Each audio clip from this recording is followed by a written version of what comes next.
Welcome to Just the Guys Podcast. What up? It is 6:33. Sorry, we're a couple minutes late, guys. But it is Saturday, and y'all know what time it is. It is time for Just the Guys. Make sure you hit that like button, share, and subscribe to Just the Guys Podcast. You can also join the Shamers Club. It helps go a long way. And just like Gimpy just put in the chat, you can also join us on Discord. The MCM Discord is up and live. So make sure you join us on Discord. You hit the link there and join the server. Yeah, and you can join the Pop and Politics chat, the Christian Conservative chat, and the Just the Guys chat. So what's up, fellas, man? How you guys doing tonight, man? Another Saturday. Just another day. Not complaining, man. Looking outside and looking how brutal Baltimore's snow problem is, but I'm sure we're probably getting it. Yeah, we'll get to it, man. How you feeling though, man? Because you've had the do funny flu for a little while, and you know what's crazy, you guys? Okay, dude. You know what? Allow me to big screen this. You know what, you guys? I'm tired of this whole do funny flu thing. Okay, something happens, and I have the do funny flu. I will happily explain to you guys. January was my wife this month. My wife and I's, or last month, my wife and I's 19-year wedding anniversary. Thank you. We proceeded to spend the entire month doing wonderful stuff together. Mm-hmm. Call it what you want to call it. Sus. It's been magnificent, bro. Sus. So I'm happy to be back. And there we go. Hey, bro. Hey, look, man. You can call it sus if you want to. I enjoy every second of my life. I love it. You enjoy the to the head to the. Do a spin for me. Hey, man, come on, beautiful. Come on. There you go. We're live, man. We don't want to get kicked off of YouTube, man. You don't want to get kicked off of YouTube, man. We ain't getting kicked off of YouTube. So it is good to be back. I did miss you guys. We did some anniversary stuff. It was nice. Absolutely. And guys, how we do this here, of course, we go live on 6:30 on Saturdays, but we drop and release our podcast episodes on Wednesdays. If you missed the last podcast episode, I mean, so we dropped it and we talked about the Starfleet Academy. Like if you missed that, definitely go check it out. Because CT, who has the do funny flu today, was defending Starfleet Academy, which was very interesting. But maybe he doesn't have this do funny flu today. He actually may have swallowed his comm badge. And I will say, you guys, that was an outstanding and entertaining episode. You guys, if you didn't get the opportunity to check that episode out, please do. For I actually learned something. I was talking to Gimpy a little earlier about it. I'm not all that adept when it comes to Star Trek or Star Wars and all that, but listening, I actually learned something. So it was really good. Yeah, man. So I'm excited. I'm excited actually for this week too. I don't know, this year, for some reason, I've been excited about the Olympics. So the Olympics starts February 6th. So next week. Olympics. What was that? I didn't even know there were Olympics this year. Yeah, Winter Olympics, man. It's every 2 years, Winter Olympics. No, every 4 years. Every 4 years. Every 4 years is the actual Olympics, right? What do you mean? This is the actual Olympics. I didn't even realize. Where is it this time? I think it's Italy. So track and field Olympics happens at the same time as ice skating Olympics. No. That's why I said there are Olympics. There are Olympic Games every 2 years. Yes, I just said that. No, but the Summer Olympics every 4 years. Winter Olympics every 4 years. They alternate. Okay, so one doesn't happen every two. No. So one doesn't happen.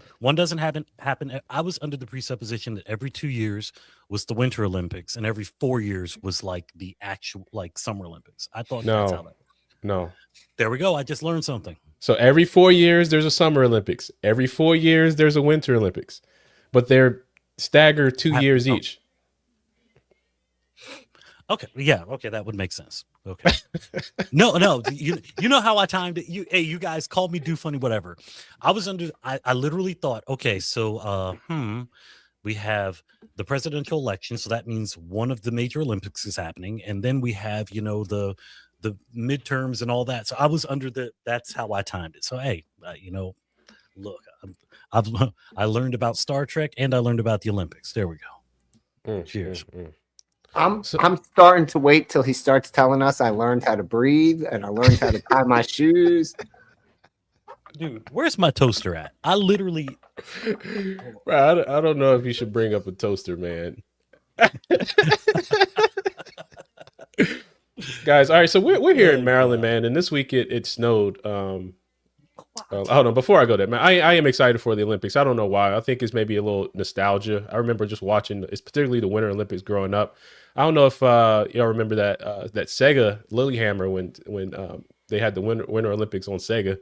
I just remember that game, and that was one of my favorite games to play on Sega.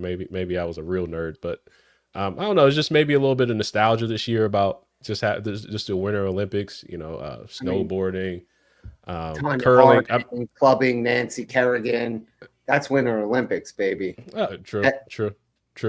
Yeah, that's the only thing that quite frankly. Yeah. Winter Olympics, betrayal, deceit, assault. See, he said you were reminded of it because of the Sega game.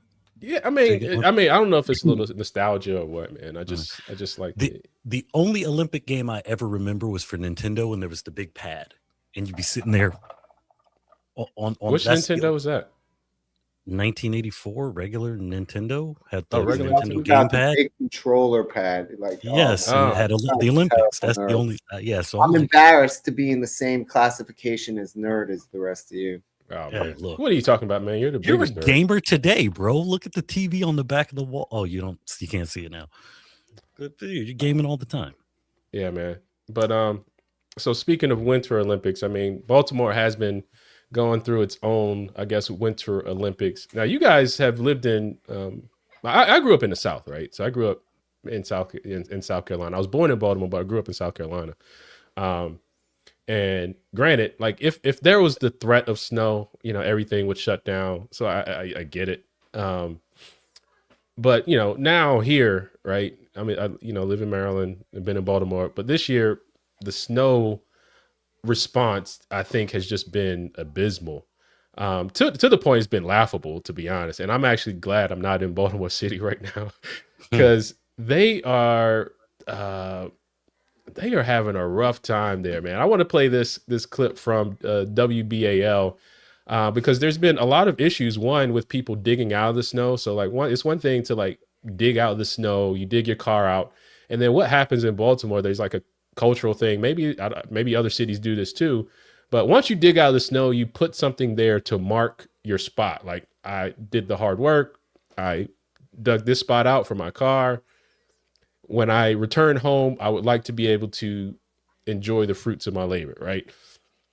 And not even, but this has sparked quite a backlash this year.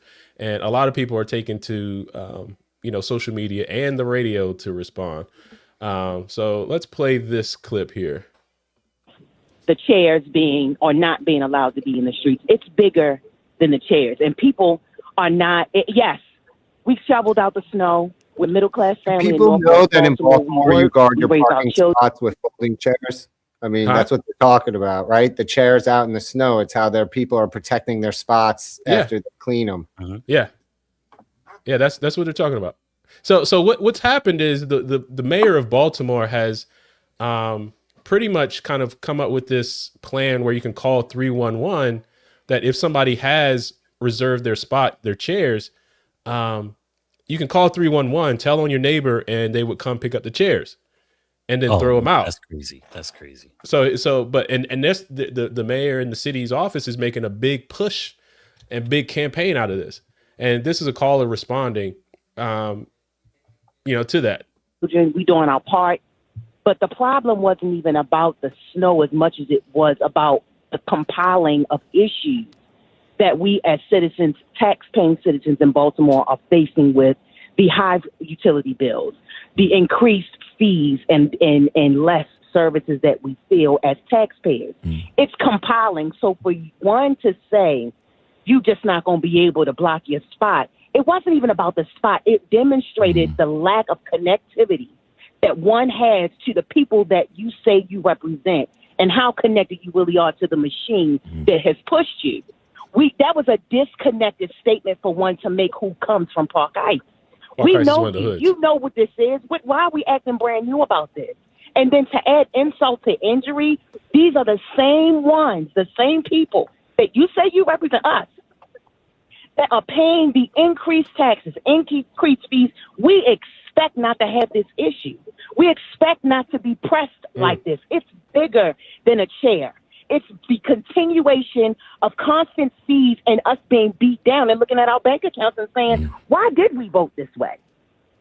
Why did she vote that way? But so meanwhile, right? Meanwhile, here's the mayor's trying to campaign, basically, trying to express how well they're doing. So he got one of these little minions out here. Dude, you understand that it's 6 days since the storm and they're still digging out side streets in Baltimore. Yeah. So this is from yesterday, so January 30th here, and this is the mayor pulling up somebody from DPW or the solid waste, the solid waste division. It's one thing, and they use these people, right? Like, yo, man, the mayor hit me up. Yo, man, the mayor hit me up. I got to be on with the mayor, and it makes these people who aren't really involved with politics on a normal basis, on a regular basis, it makes them feel good. Yo, the mayor hit me up. But in reality, like the last woman said, I mean, people are struggling. But I want to play this. What's up, y'all? It's Mayor Brandon Scott. I'm out here on Pennsylvania Avenue on the Avenue. He's one of our DPW solid waste workers. He's normally out here collecting trash and doing all that kind of thing. But for the last few days, he's been operating his Bobcat, getting rid of the snow. I'm going to let Charles tell y'all what he had to do. Just to let y'all people know it's really heavy out here. Don't think we ain't trying to get to y'all. We're trying to do the best we can out here. It's a lot of different places that's not really been plowed, doing little alleys and little streets and all that. It's a lot of snow. It's really hard. It's real hard. So all y'all out there got to be very patient out here because we're trying to do the best we can out here. Thank you, Charles. Peace. How much do you think they prepped him? That's a pre-recorded message, basically. They told him, you got to say this sort of, he didn't get to just free. That's a directed message to make people think that the people who are doing the job feel that way. That's not real.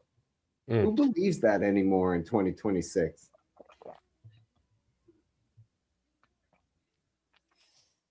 Dude, they may as well make it out of AI. Go ahead, Reason.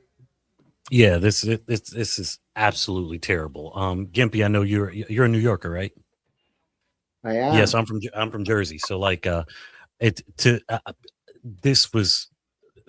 I looked at this and I said, this makes absolutely no sense. 2 feet. There's kind of like a rule in Jersey. 2 feet is like a 2-hour delayed opening. You know what I mean? If you're heading up 83 or not 83, if you're heading to the 95 bridge going tunnel going through, you always look to the left or look to the right, and you always see this huge mound of salt, right? And I'm sitting here like, dude, I'm like, they've got all of this. We're always passing that. Like, yeah, with all of this salt and all these, we should never have an issue like this, period. I mean, at all. Dude, it doesn't matter. The kids, they went an entire week. Like, the kids missed school for like an entire week. Like, the last 2 days, they did like virtual learning. And peeking in my daughter's class, I'm sitting here looking. I'm like, wow, they're talking about movies. They are not.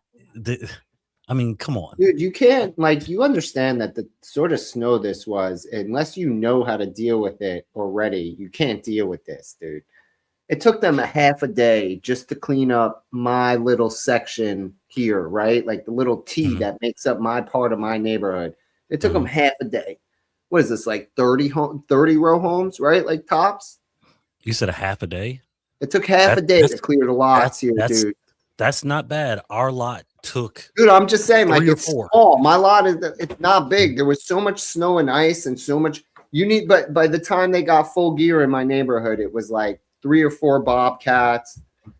I don't know, man. Endless people shoveling, right? Like foot crews shoveling behind and whatever. And they would have to plow it and then come back and move it later with Bobcats to move it out of it. Dude, it was just ice and snow. We had like 3 inches of ice on top of 3 inches of snow. By if you see this comment right here, it says, and I think boom, right here. This is absolute truth. Philadelphia Road is 1 lane. Oh, dude, we're sitting here trying to head like we were today. We're like, wow, is there's no sidewalks. There's no.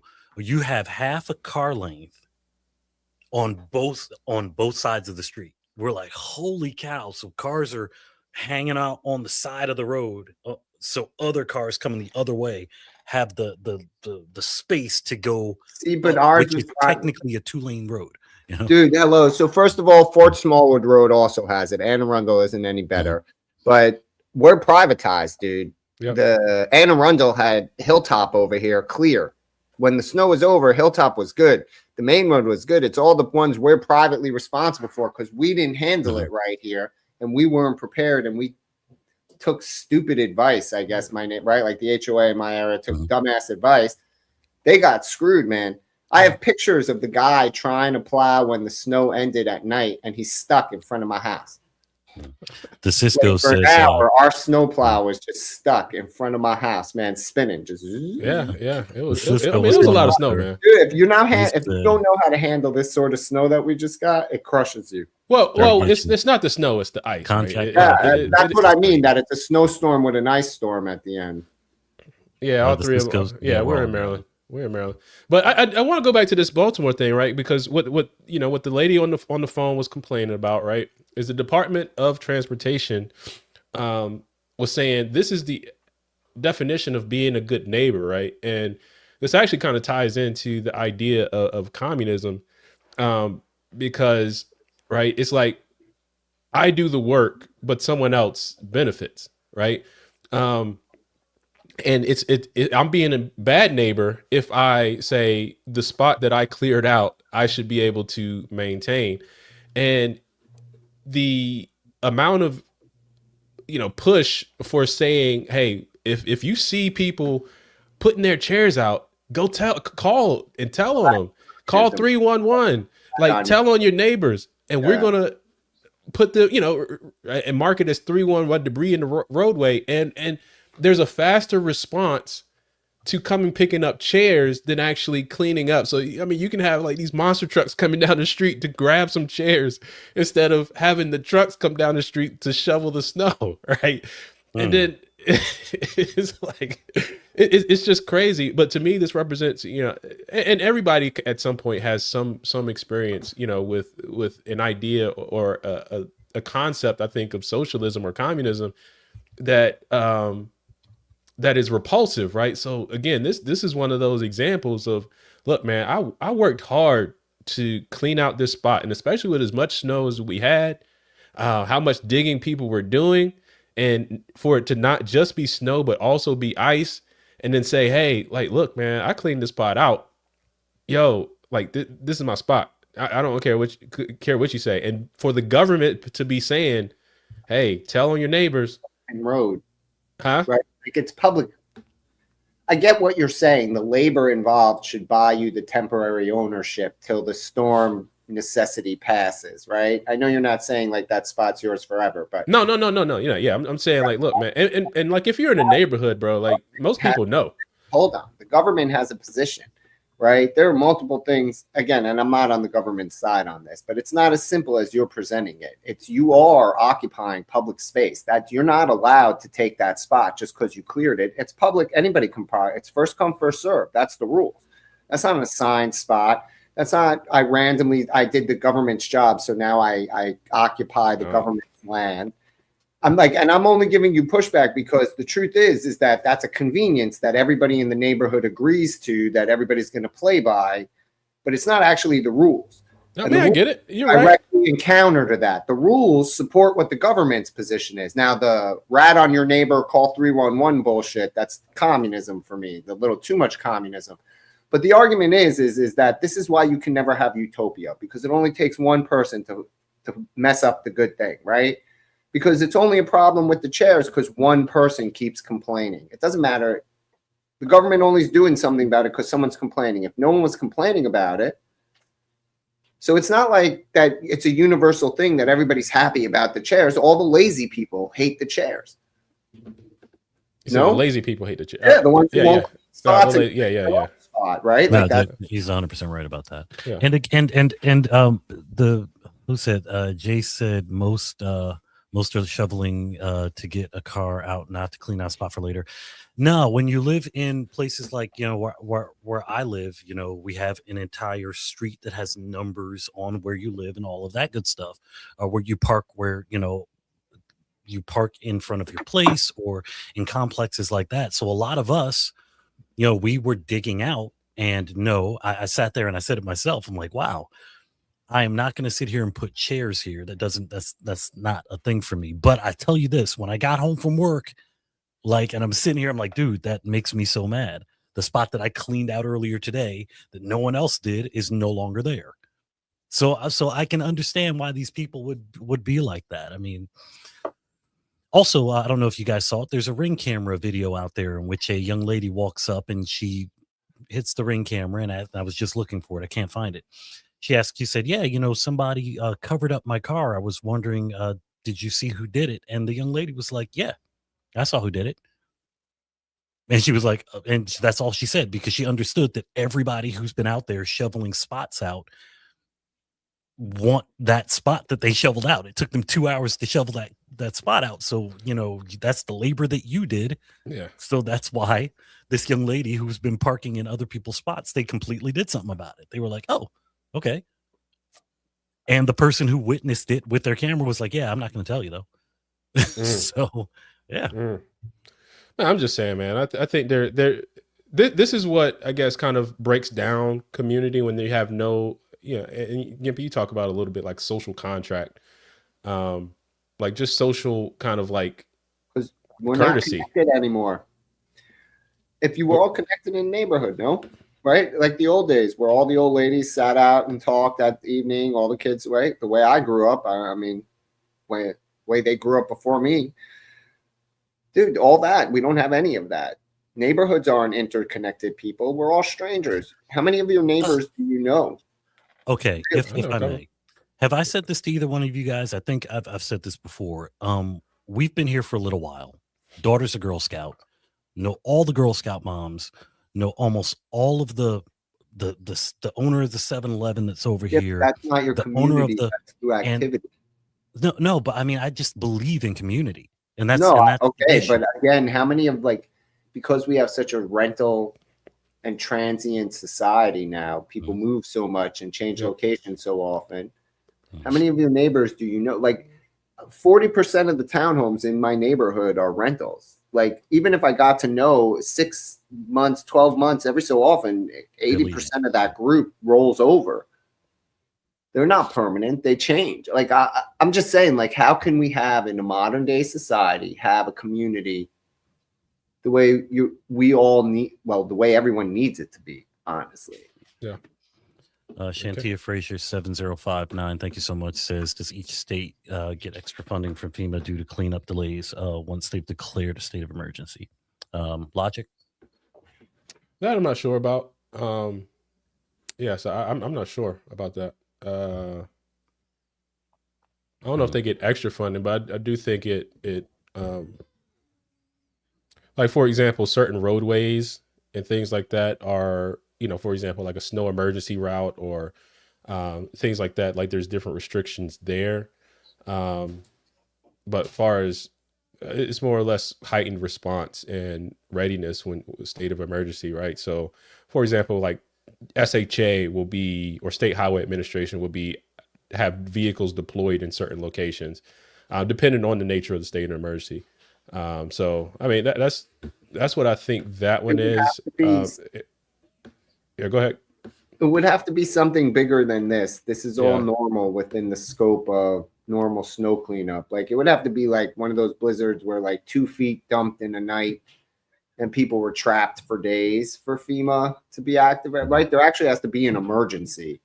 It's not that they're like the state of emergency is, like you said, heightened readiness that they can activate all these overtime shifts with the union and right. Like it by declaring a state of emergency at a governor level, they're allowed to do a lot of things with emergency funding, hours, all the stuff that you use that you would need to deal with it. But they don't, nothing happened that like disabled the state other than it took them forever to clean up. Well, I mean, and the cleanup is still going, man. Like Baltimore is still everywhere. Mess. It's still going, but Baltimore is still a mess, man. So where I live, man, I'm out in the country now, and man, I thought things were kind of back to normal because of where I live in my locale. But I went into Baltimore County. Yeah, man, I went into Baltimore County a little bit earlier today, then went into the city. I'm like, man, this is terrible, bro. This is really bad. But while people, while the ICE is in the street, there are still some people protesting ICE to get out of the streets.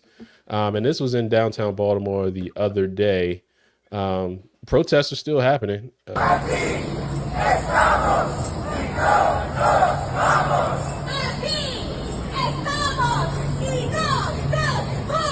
Where all these people come from?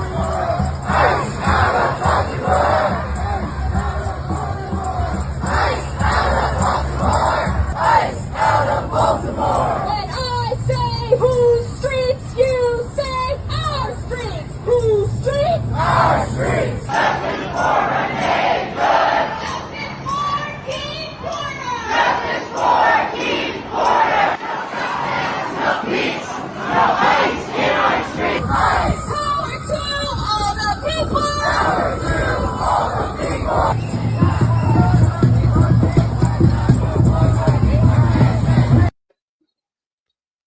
I have not seen that many white people in Baltimore City in a long time. I don't think that many white people live in Baltimore City. That's the point. That's not Baltimore. That's not a representation, or that is not Baltimore City right there. Bro, People came in to do that. Where all these people come from? Dude, that's for me. This is all it was. That wasn't a protest. That wasn't this. This is all it was.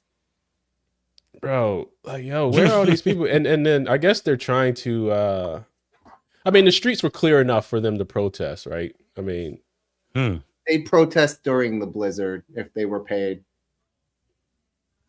I think that's it. They were paid. That's their day job you're looking at. These aren't real people. These are not real, like, living and dealing with what people of Baltimore deal with. These are not, these people were trucked in. They jumped onto a website, said, hey, how do I make some money? And they, paid a protest, and here, we'll pay you this, show up here and do this. None of these people know what the people of Baltimore deal with. They don't pay the taxes here. They don't deal with the school systems and educational system here. They don't deal with like the Brandon Scott, or they don't deal with the stupidity here. These are all people that are going home tonight after this, or after whenever it took place, to some place that's not Baltimore, might not even be Maryland. You know what I mean? It's stupidity, ridiculousness. Yeah, man.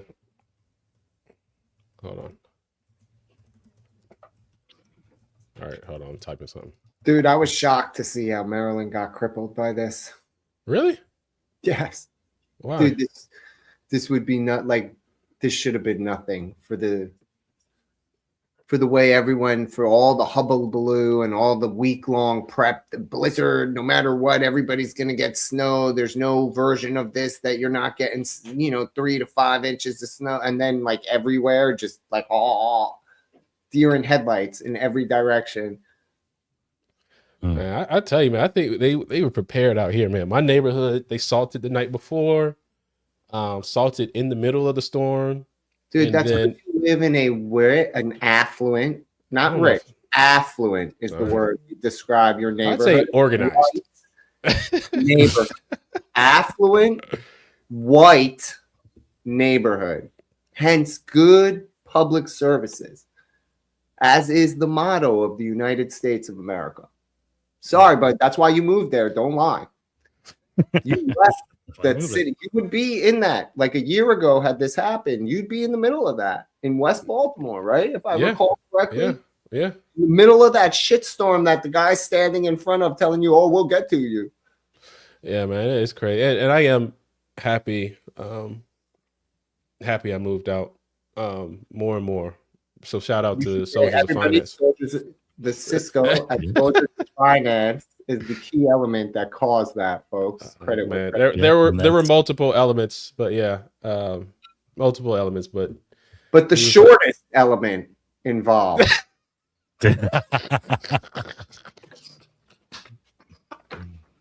Oh boy. Man, don't do the Cisco like that. Hey, man. Cisco, we're gonna talk about you, man. God did the Cisco like that. I had nothing to do with it. Yeah, the Cisco's with the profits, but also just the guys in spirit. Oh man, make sure you hit that like button, share, subscribe. Man, where y'all at, man? Make sure y'all comment in the chat, man. I don't know what y'all doing tonight, man. Y'all quiet. But yo, I always, I haven't done this like I should have, but I always like, I do like to thank our partners with, just the guys and Metro Conservative Media.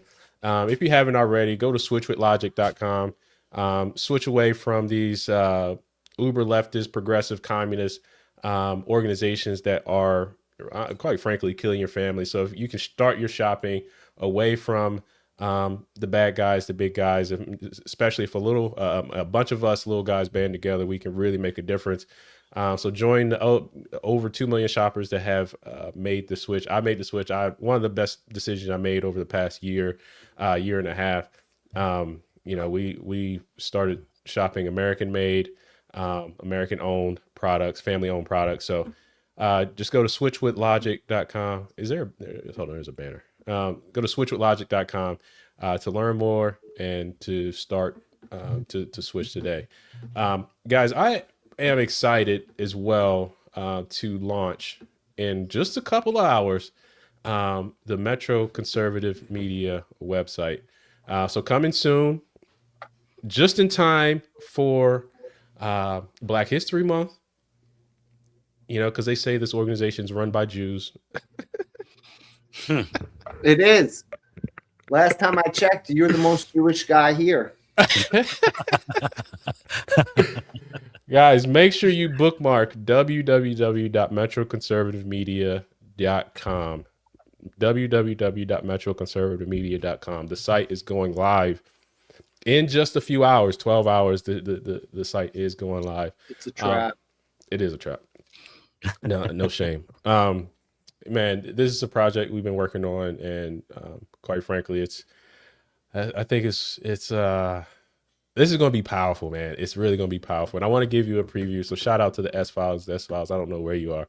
I haven't seen you in the chat tonight, but this is for you because S-Files did contribute already to the site. And this is what it's going to look like. So this is something she contributed to the website. She wrote this article, Why Black Conservative Content Creators Matter More Than Ever. Yeah, you were there. Good stuff. So this image is, from when KJ won the Republican of the Year award. Yep. So he was at the Lincoln Reagan Douglas dinner in Baltimore City, but because they were too chicken to call it Trump dinner. But yeah, so S-Files wrote an article that's going to be on the website. You can, find it. She says why Black conservative voices are essential. We see this dynamic play out. Progressives have built what many describe as an ideological plantation, not of physical chains, but of mental ones. The moment someone challenges the narrative, they face backlash from friends, family, and community members. Countless Black conservatives describe feeling isolated or betrayed for thinking differently. And that right there really kind of hones in what we're trying to do here at Metro Conservative Media, and that is provide a home for the urban conservatives. So shout out to the S-Files for that contribution and for the contributions of many others content creators that are going to be on the platform. And just to, just giving a look at the homepage here. So we're going to have it growing. guys, it's going to be really, really dope, guys. It's going to be dope. So, a couple more hours, 12 hours from now, this site goes live. So coming soon. So, yeah, what do you guys think of that, man? What do you guys think, man? Gorgeous. I Absolutely love it. outstanding. The next bro. Bribert. Yeah. This is guys. For people that don't know, his name is Logic for a reason. This is an inordinately smart guy. We all do stuff in IT and IS and all that good stuff, but this guy is like, this guy is seriously, his brain works in ways that a lot of people's don't. So he's sitting here like, I think we can have an excellent. I'm looking forward to this website. I want to see what everyone putting everything together, and this guy being the leader and builder that he is can, so we're all looking forward to this, man. Nice. So I don't want to just call it a website, man. This is a platform, man. This is the home for the urban conservatives, man. This is a platform, man. And again, I'm inviting everybody to check it out. And we send out some press releases, so it should be in the local media tomorrow or Monday. But yeah, man, like I'm really looking forward to kind of bridging that gap between what we've built between pop and politics and Christian conservative and just the guys, and really putting that together and bridging the our online presence with our local with our local efforts as well. And listen, the platform I'm so excited for, because there's not really many other people out here doing that element to that level. So at least I haven't seen it. Maybe somebody else can show me, but the next Drudge Report. Guys, make sure you hit that like button, share, and subscribe, guys. So the main topic of tonight, I wanted to get to, we'll get to here in just a few minutes, is if we should hold the door open for women. But before we do that, there is one more thing I did want to play for you guys, man. Yeah, hold on, let me see. Hold on. Because this right here was crazy.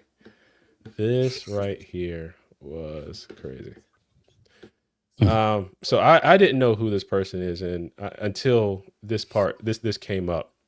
And I encourage you to not Google her name, because even in safe search, you will get bombarded. So her name is Sarah J. Oh God! Did you not know who this person was before? No, I had no clue. Why am I not shocked? Where's CT when you need him? So please do not Google her name. I mean, most people don't have to, bud. Most people don't have to. I'm just Reason, saying. did you know who she is? Of course I know who she is. She's a porn star. Well, I didn't know. She said That's Reason. why I wish CT was here. So but another Reason, degenerate would be on the panel. But Reason, did you know? No, I'm looking at her. No, I don't. Yeah, but again, please do not. Is she one of those that did the Listen, man, I don't know, man. People in no period of time. Well, I don't know, but what she was saying though, regular everyday porn star, buddy. But what she was saying though, she was married. Could you have your wife be a porn star? So let me play this. People who are porn stars for the most part. Did you never watch Boogie Nights? What is? All right, let me play this, man. Let me play this. Maybe this topic is for Reason. I'm gonna play this for Reason. Do you think that it's hard having a relationship and maintaining a relationship while working in the porn industry? I think that it can be, for sure. I think that it is an unusual business to be in, and it takes a special type of person. And I also think that you shouldn't expect someone to just swallow all of this and be okay with it. You know, it's a lot. It's a lot. Phrasing. And I was married when I got in the industry, and I was married for 11 years. Wow. And yeah. And he was very accepting and understanding and even encouraging of my desires in my career, which was really cool. And our divorce had absolutely nothing to do with the business. But then I was single for like 18 years. And that was really, really wonderful, to be honest with you. And I was like really thankful to be single. All right. I mean, that's enough. Reason. What you thinking, man? Like, look at your face, dude. Like, why are you shocked when a porn star says? No, I'm thinking that what's the guy's name? Shit, what's his name? I think his name is Adam 3000. Adam, you know who I'm talking about? No. No. Just keep going. So yeah, he's a podcaster, and he's one of those people. Well, I can't say that's normal, but everyone, he always gets interviewed about the fact that he's a podcaster, but he's also his wife does porn, and he's like, yeah, I when I loan my wife out to like do these things. One of the most recent interviews, he was like, no one's ever told me that I'm a generous person because I loan my wife out to sleep with other men. You just have to be I think you're a really, really, really be in an off place to do anything like that. I mean, I think Mia Khalifa always talked about when she was being interviewed that you had like being married doesn't work. You know what I mean? Yeah, I don't know any guy that would be okay with their wife sleeping. So many of them are married to other. And you know what? I guess that would be it. What's the point of being married then? Many of them hook up with other porn stars, or they hook up with other like celebrity type jobs. People who have I think that's different though. Type employment. Like you see it all the time. It's different. Sorry. They all talk shit, but marriage I hate to break it to everybody. Marriage outside of porn isn't doing much better than marriage inside of porn last time I checked. I mean, you guys might have good marriage. I might have a good marriage, but divorce rates are up, not down in this country. Single. Oh, that's only like 2 locations. Sorry. California, New York, and Texas are skewing the numbers of all the flyover states. The majority of the flyover states, people are married. The demographic difference by population density alone doesn't matter what the flyover states do. It doesn't, because the bulk of our population sits on both coasts and in Texas. The rest of the population is tiny comparative to it. And like, again, you want to talk about it so you can skewer it your way. But the actual numbers show that marriage outside of porn is no better off than marriage inside of porn. People are not happily married in this country. They're not. Divorce rates rise. They don't drop. Explain that. Second and third divorce rates rise. It's not like people get it right after 2 or 3 tries. No, it gets worse after the second and third try. Thing that some shitty industry contributes to poor relationships. I'm telling you, it has nothing to do with the industry. I'm telling you, relationships in America suck. But I'm asking, what kind of man will even go into that type of relationship? Dude, what kind of man will go into a throuple, a million other things where they're sharing their wife with someone other but it's everywhere. It's but I mean, you walk around, you went into Baltimore, you're talking about the back ends of the bell curve. The back ends of the bell curve are this is such a small group of people. Divorce is not what kind of bell curve. Divorce. No. Yeah. Okay. So name 5 people you know. Name 5 people you know that are married to porn stars. You have rising rates from first to second to third marriages. That the rate of divorce, the more times you're married, the higher it goes. Yes, absolutely. Okay, like, dude, you gotta stop telling yourself that functional marriages are the norm. They are not. We do not have functioning marriages if you have a 40 to 60% divorce rate. What are you talking about, dude? That's more than half the people are getting divorced. That is not healthy, functioning relationships. That's a naivete people in good marriages tell themselves so they don't have to think the world is burning down around them. What's going on, Kung Fu? We appreciate you, man. I'm here to just got out of football practice. Let me ask you this, Gimpy. So and Logic as well. So basically, the majority of everybody I know and I am close to are married and have been married for a long period of time. Okay. Your I mean, anecdotal. I think Gimpy, I think might be the shortest, but still, what I'm Dude, saying I've been is, married twice now. I am the statistic. I'm a living, breathing statistic. What the fuck are you talking about? no, but But that's what I'm point is, saying. though, Your anecdotal evidence doesn't prove jack shit. The literal numbers show that more than 1 in 2 people in America, adults who get married, will be divorced. And even more likely, they'll be divorced twice. So stop. It has nothing to do with porn that you have unhappy marriages, bud. That point is null and void unless you can prove to me that overwhelmingly outside of porn, people are happily married, which they're not. So, okay, back to you completely moved the goalpost. I think the original question was again, and you know what, Gimpy, cool. You're right. well, that's what you were talking about. Hold on. The I know original what question was, the original question was, All right, one mic. what kind of men are those, right? Was that the original question, Gimpy? Yeah, what kind of men? What kind of men are that? And again, I said you have to be just a completely off kilter type of guy to be and even those type of guys are not cool with that at all. I slightly disagree with this, KJ.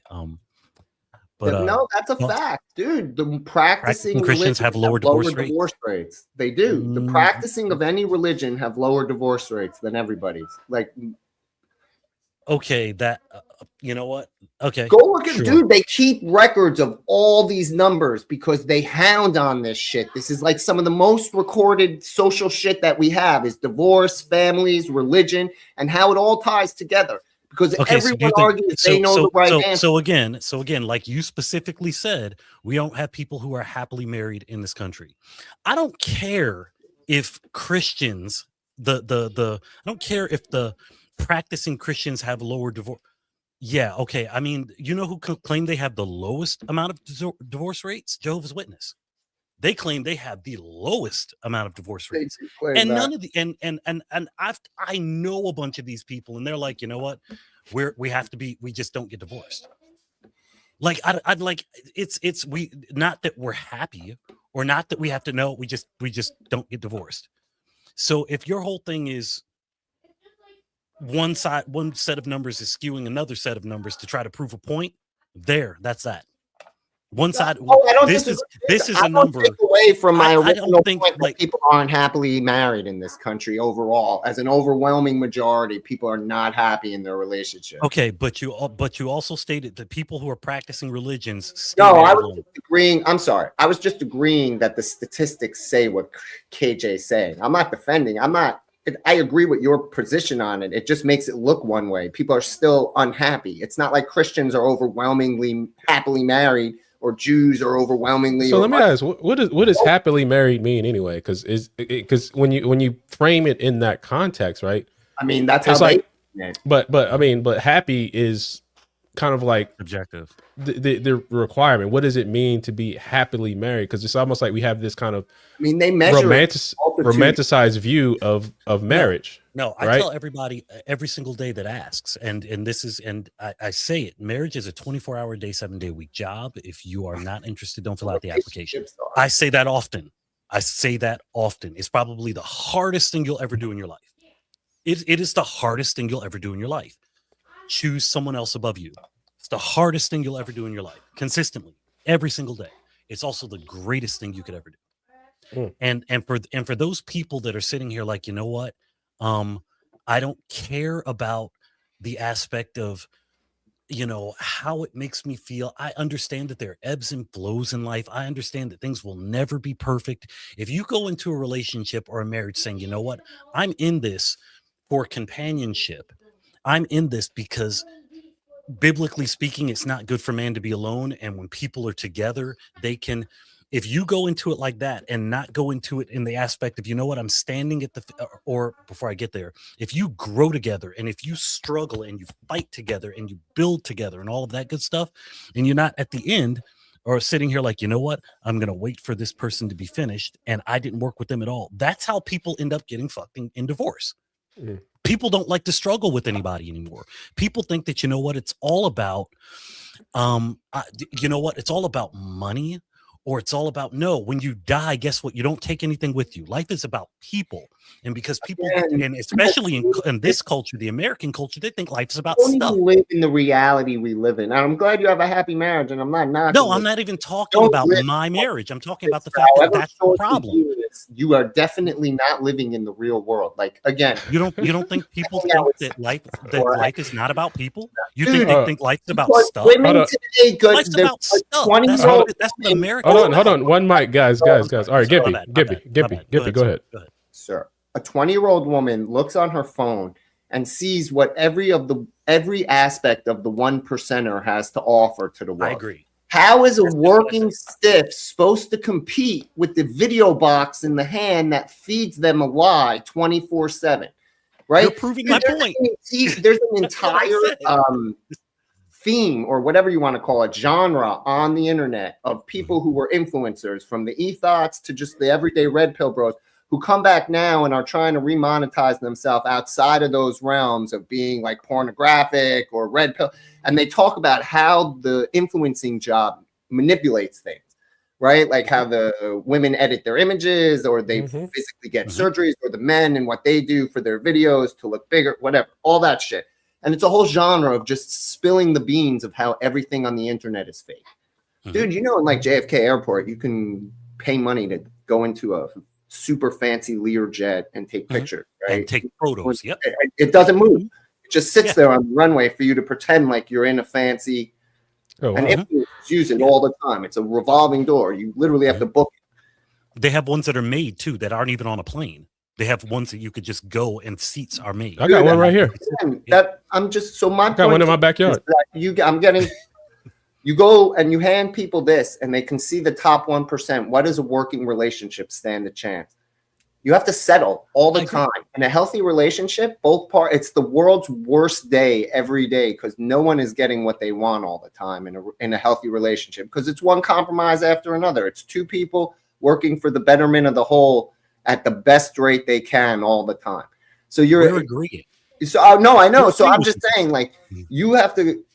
Where are you going to get people who can go like this and look in their hand and see the endless wealth of the world that doesn't really exist, and then they got to come here and you got to struggle to keep your lights on?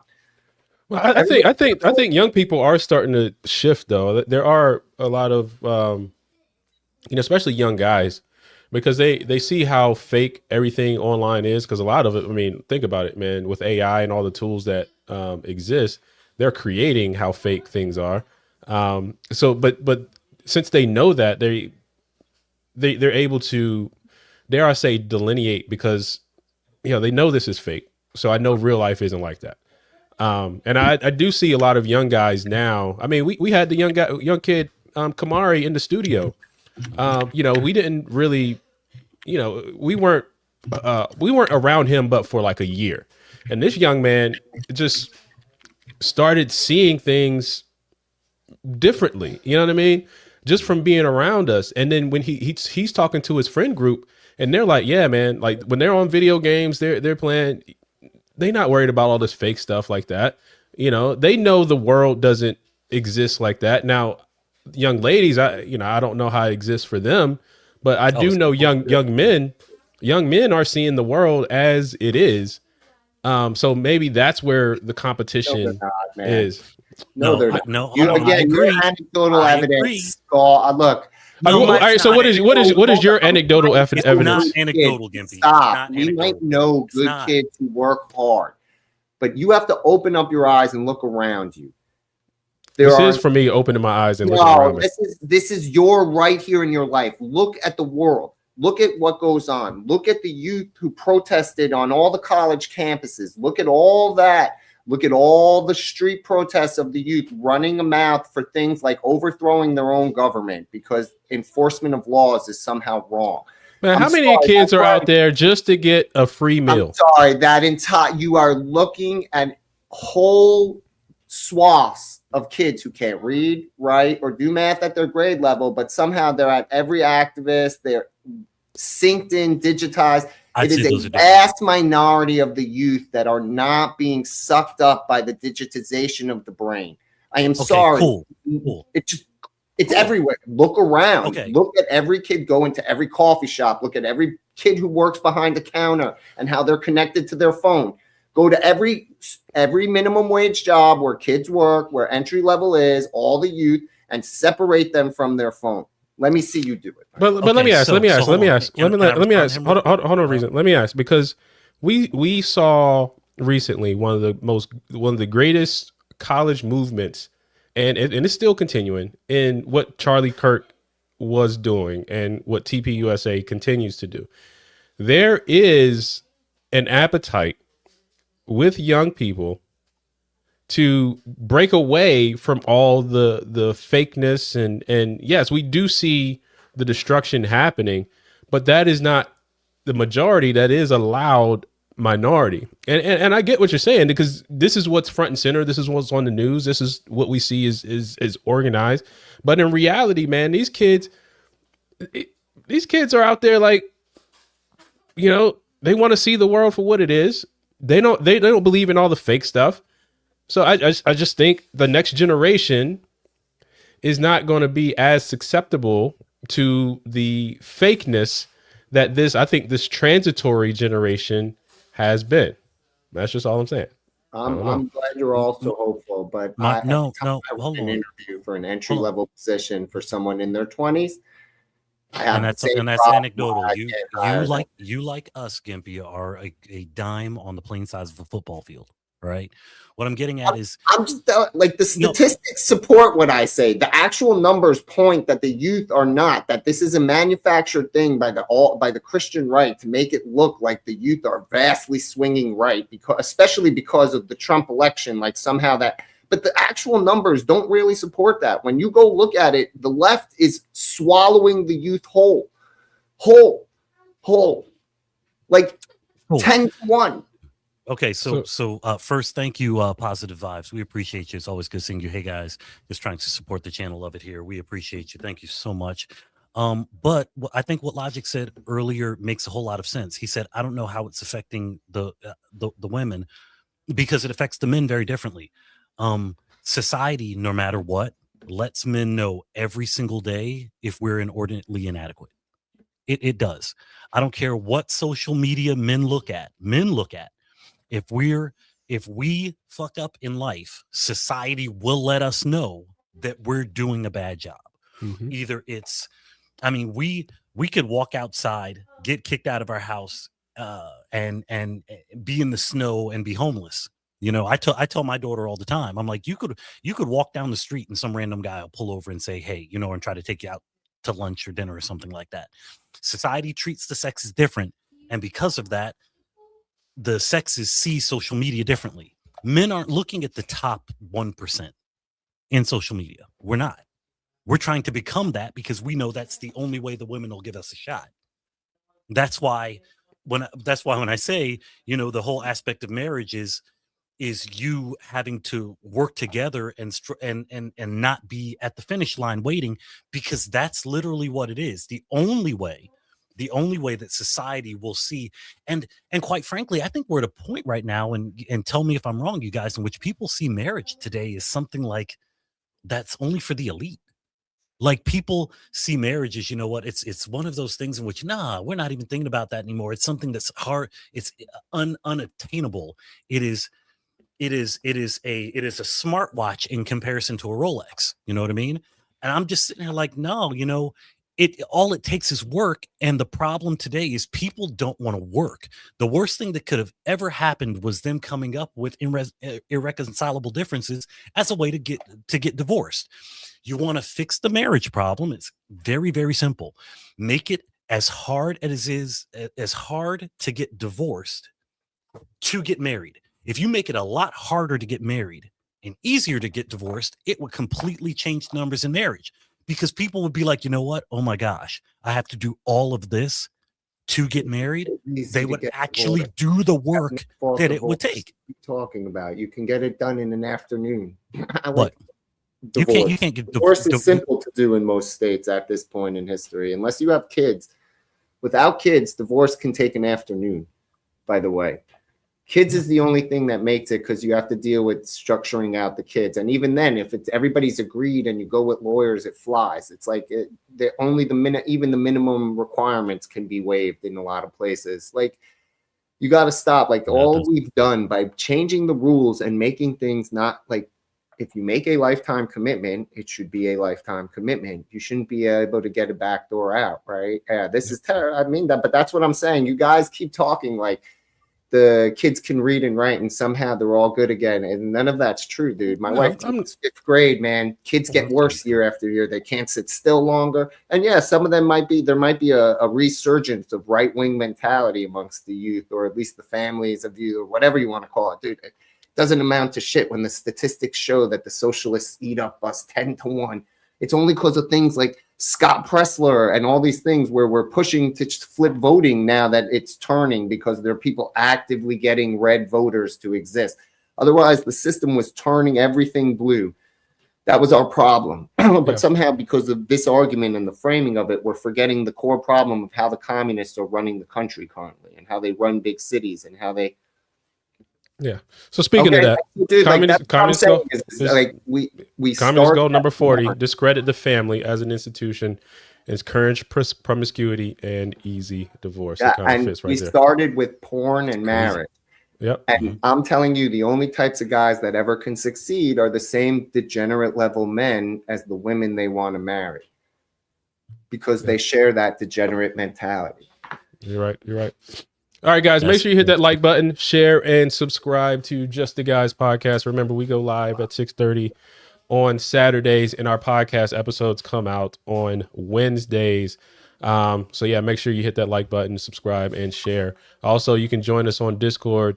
You got the Discord link again, Gimpy? So definitely join us on Discord, and you can find all the MCM shows on Discord, and get ready for our website, which is launching just in time for Black History Month. And that's www.metroconservativemedia.com. It is the home of the urban conservative. Now, guys, our main topic tonight, the reason why everybody's here, is should we be opening doors for women? Should men open doors for women? I mean, we've heard all the terms before. I mean, ladies first, happy wife, happy life. When she's good, we're good. Even believe all women. But are those rooted in real respect for women, or are they designed to weaken the role of men? I want to go ahead and play this clip because, just the whole idea of chivalry. Is it dead? Should it die? Should we bring it back? Or just something entirely completely different. So here we go.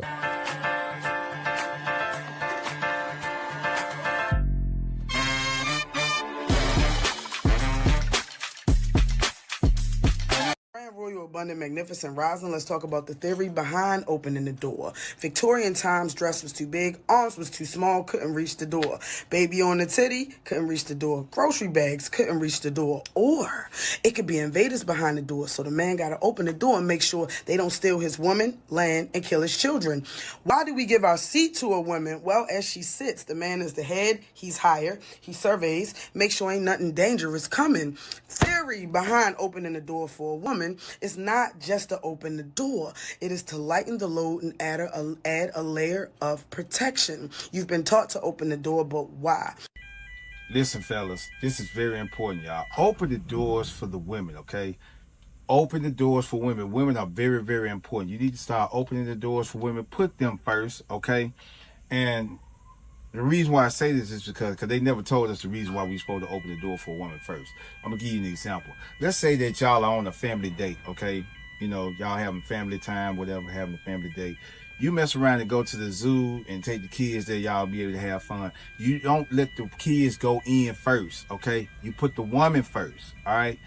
So when you open the door, let the woman go in first, because if it's a tiger or a lion or a gorilla that's on the loose, let her ass get snatched and ate up. You get the kids to safety, all right? So let the woman go in first. Open the doors for women. Let her go in first, especially if she a little trifling ass motherfucker. That's funny. I laughed hard. Dude, you know why you hold the door open for women? Do you know why? honestly, I would do it because that's just what I was taught. You know what I mean? I do it so I can look at their ass. That's a good reason. I mean, why else? I mean, dude, of course you open the door for a woman as a layer of protection. That's where it came from, right? Because you hold the door, right? Like it was an actual. So do you hold the door and then you go first through it, or do you hold No, the door? you hold the door and let her go in first. Like you make sure it's safe. She goes out, and then because so that nothing comes from behind either. It's a whole chivalrous thing. But again, I saw something when you said chivalry is chivalry dead. I saw a meme today that hit this dead over, right? Women complain men don't plan dates anymore. Men don't do all these grand gestures when they're trying to court women anymore, right? So the thing goes to say is the reason why men did that was because women were worth doing that for. And had value to do that for. Women were, they played fairly. They were committed to the dating process, to the courting process. It wasn't having a bench of 37 guys they talked to feel better about themselves, or their male friends to run to when their boyfriend is making them unhappy and shit. Like they took the process seriously. So men took the process seriously. So yeah, be chivalrous for a woman who takes you seriously. Don't give a fuck about a woman who doesn't take you seriously. That's it. It's really that simple. Yeah, hold the door for the women that matter. Don't give a fuck about the women that don't matter. They're less than toasters. Shout out to Southern Jeans. Sir Gimpy, hey panel, support the channel. We appreciate you, Southern Jeans. Appreciate you. But I'm just saying that for me, that's what it is, dude. Like the joke is you hold it for them so you can look at their ass. That's what they think you're doing it for anyhow. So you may as well do what they're thinking. But at the end of the day, dude, you only do things like that for the ones that matter. Everyone else, like, dude, I don't show comfort to other people that don't matter to begin with. I'm not gonna go out of my way. I'm sorry, dude, then no one gives a fuck about me. Why am I going to start being what everyone else isn't? I'll take care of me and mine. That's why I answer your phone calls, Logic. I can dig it. I appreciate that, man. No, what about you? Like, I don't answer fucking other people's phone calls. Yeah. Answer me and mine. Like, I don't care. What about you, Reason? Man, what's your thoughts, man? Should men open the door for women? First, positive vibes. You're awesome. Chivalry is dead. Women killed it. I'll take it a step further. Chivalry is dead, and feminism killed it. But before I get to that, I'm gonna look at it a couple of different ways. I'm looking at the concept of Me Too. I think Me Too stopped a lot of men opening doors for women. Because a lot of where women wanted to go, a lot of where they wanted to get to in the world of work and all of that good stuff, getting up to higher levels, they believed they probably needed mentorship, and the mentorship that was available for the positions that they wanted were mostly men. And with that whole Me Too thing, I think a lot of men decided to just keep the doors closed for women. And kudos, I mean, and the aspect of the whole, I don't want to be in the same room with, because I don't want to get, I don't want people to think, or I did this or I did that, and this believe all women thing. And I guess I say it like that, this believe all women thing. No, not at all. No, I believe in due process. But that's just how I think about that. Yeah, feminism killed that. But what about opening door for women? That's what I'm getting at. Yeah, feminism killed that completely. I believe 100% what Gimpy says. Here's how I look at it. When I'm out with any of my ladies, wife, daughter, all of that good stuff, they've been with me, both daughters, their entire life, wife 20 years. They understand when they're with me, guess what? We'll walk up to any door going anywhere, and they just pause and wait, because I've trained them for it. I'm like, yep, I got you. No problem. I got out of the car today. They don't open their doors at all. They just know I'm coming. All right. That's just how it works. Now, I will do that for other women when they're there. And the only reason I do that is because I use them as an example of what you as another woman should be. That's how that works. If they're all together, I get them for everybody. My wife and daughter usually go first. They stop at the next door. But what if it's a tiger on the other side though? But there isn't. And I'll get to that. And there's another thing for that, but I'll get to that. Then, as you were clearly instructed, let her ass get snatched up, and you be safe, brother. And you be safe. So when the other young lady walked in behind, they usually look and they go, oh, okay. And then there's been a couple times in which my daughter's been like, wait. And then I'll get the door, and then they'll go, and then she'll be like, oh, thank you. Like, oh, wow, that's not, because I'm coming to the realization that half these chicks just probably haven't had anything like that before, or hasn't been treated like they should be treated. But we're growing up in a society, or we're in a society in which the women have been raised not to respect the men of their culture. They haven't. So, and that's in every culture. If you look at Homer Simpson has been portrayed on television as a stupid man for over 35 years. Okay. There are no masculine men on any kind of commercial you see on television today. Okay. They're all a specific way. So when you are the minority, you have to teach these people. Now, on what you were saying, logic in the aspect of what if there's a lion on the other side, there are two different scenarios. You're opening the door because you know what's on the other side. So you're making sure that that there's protection behind you. Or if it's a place we've never been before, I will open the door. I will grab her hand and I will lead her in. And I will go first because I want to make sure that I see it's a place I've never been and they know this person's with me. So you hold the door. So you hold the door, then walk in. I open the door, go in first, look around, and then grab her hand, and then she comes in after me. And that's a place that we haven't been to before. I just push her, hope the lion snatches her up, and I got a clean run for the other exit. I'm just saying, man, that guy laid it out. I don't know why you guys are trying so hard. I feel like we were instructed well. We can tell them it's to protect them, but we all know it's so the lion snatches them first. Now, I bring this up really because there is kind of like this. I think well, I don't think everything is kind of like this is to destroy men per se or an attack on men. But I do think it's important to be kind of aware of how things started, how the effects of things are. Because have you guys ever looked at what chivalry is? Like, what is chivalry? Yes. It's a lifestyle to live in a knight's honorific order. Mm-hmm. It's about being a knight in ancient medieval times, and what it was. It's like it's the European version of samurai. Right. Yeah, so I saw it in a Masonic way, but yeah. So the knights were effectively brutal people, right? They were brutal at one point in time. So they came up with a code of chivalry. Now, this was more about how they would go to war and kind of some rules around that. But then there also became this element of it of how to, treat women.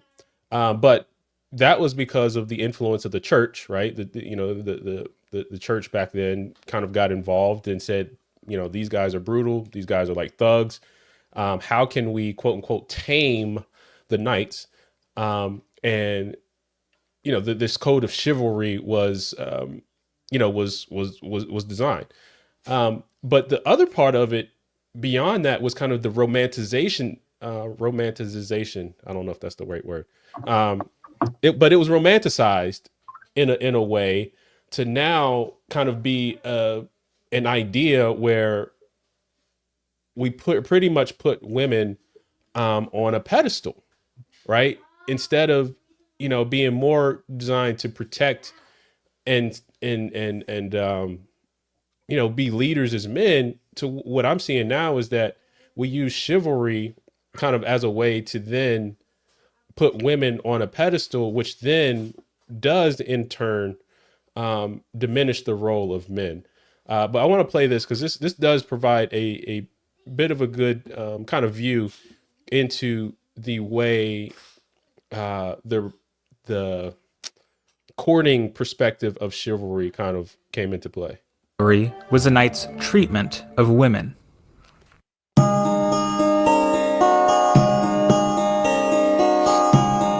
In the modern day, the term chivalry usually refers to a respectful and gentlemanly treatment of women. This was indeed a part of chivalry in the Middle Ages too, though perhaps not quite in the way we might think.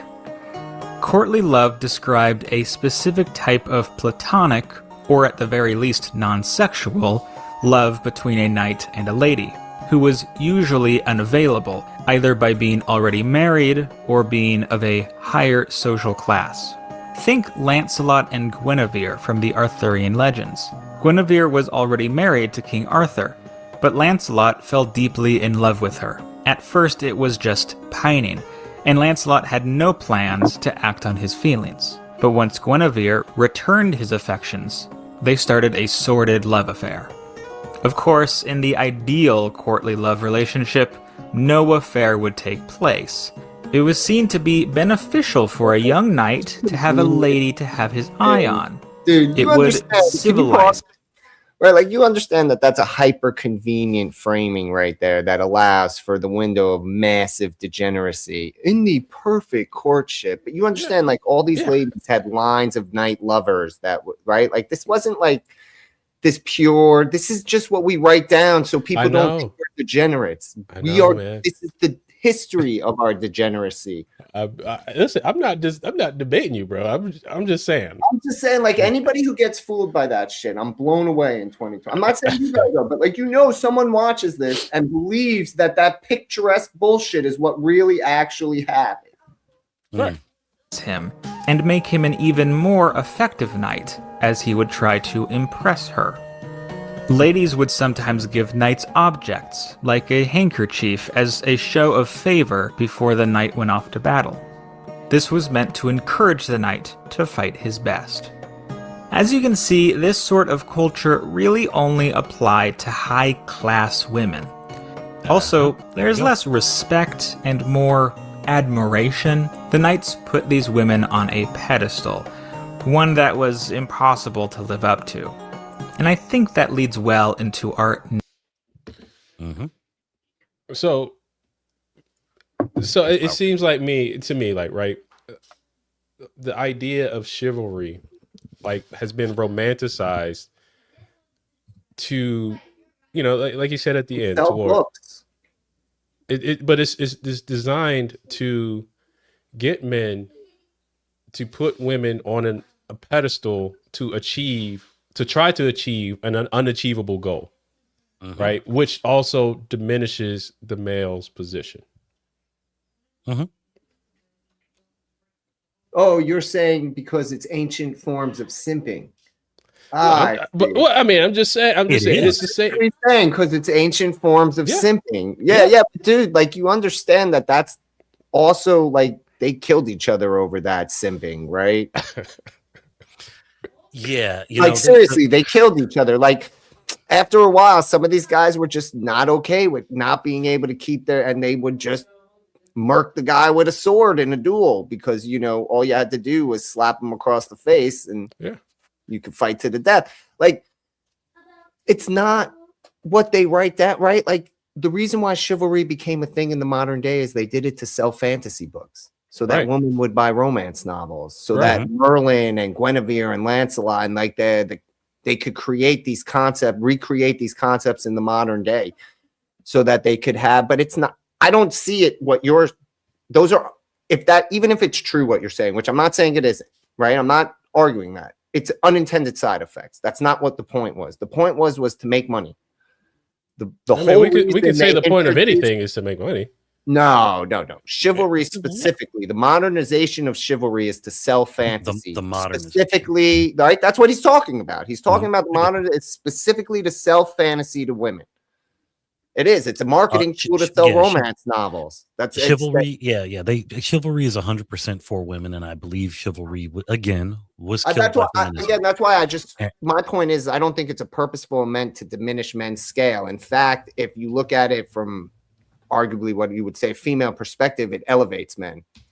It gives men a level of because they're more than just it's not that they don't want the rugged fighting warrior, but they want it to be that they're the only woman he has some deep, dark, emotional pool to share with them. It's okay that everyone else doesn't get it, but they want it. And that's the chivalry fantasy they're selling, is that this knight, rugged, dark, look at the cover of every book, man. But yet he has this warm depth that after all this meanness, you scrub it all away. That what I can see, I can fix him. It goes into the fantasy that I can fix him fan. It's like, dude, it's a marketing tool to sell romance novels, modern chivalry. That's it. Let's go back a little further. Let's say what Gimpy is talking about was back in the time period of this video that you just showed us. Okay, so first of all, these women were supposed to be virgins. They were supposed to be like these women were of a specific class. They were the daughters of royalty. They were all of that good stuff. Only a specific group of people were able to take a handkerchief and give it to a knight that was going out to fight a war. Okay. Now, I don't know if you guys have seen it or not. There's a series that ended. It ended in 2024. It's called The Serpent Queen. Have you guys heard of that? No. Seen it all? It's the only thing I've ever seen that's got 100% on Rotten Tomatoes. Like I've never seen that before. So obviously it was pretty good. It's about the Queen of France. They called her the Serpent Queen back at the time, and how she had 9 kids and all of her children end up dropping like flies. You know, it's crazy. Just all the men are dying over and over and over again. And this entire series is about how scandalous and devious the women are. These women are sitting here like, yeah, we're saying that, you know, we're putting these women onto a pedestal and all of that good stuff because they're, you know, more precious than gold and this and that and all that good stuff. And they are the purveyors of life in the future and all that good stuff. And everybody that's in that video that was just shown to us by Logic, these women are the people of the court. They're the people of the tour. They're the people of the, who is Lena? It's Lena. Oh, okay. They're the people of the court. They're the people of the tour and all of that good stuff. They're the ones that are of a specific level and standard. But behind the scenes, all they're doing is creating mischief and chaos to get what they want from the men. Yeah. That's literally what the entire show was about. And if you do the research on it, these people did exist and all that good stuff. They took their own liberties. But I truly believe, yes, that the women were a specific way. And they were like, you know what? These men want us. And all we have to do is convince them, whichever way we can choose to convince them to get what we want. Men, what do you say? right? What do you say? I think I've been playing, like, Roman women would withhold sex from their men to force them to not go to war. Yes, or to go to war. Or you know what I mean? But I've said, like, dude, it's not. This isn't. I'm just saying that. Hold on. We got a guest. Aspect of what? Hey, Lena, can you put your camera back on? We're gonna bring you up.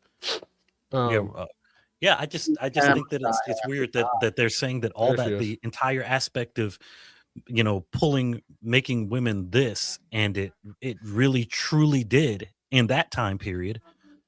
They made men kings look like absolute, like the kings then look like they look today on television, like the men on television today. So hey, Lena, just absolute ass. Lena, how are you? Welcome to Just the Guys. Welcome to Just the Guys. So the question for you: should men hold the door open for women? Yes, I would like to get it back, but I don't know if we can sustain it with the Me Too movement and how women are entitled to it. I think the problem with is women having the sense of entitlement and not being held accountable. Even though I am very liberal and, you know, I believe in women's rights, but sometimes it goes too far left, if you get what I mean. Yeah. Now, do you agree with the gentleman that said the women should go first through the door so she can get attacked by a lion?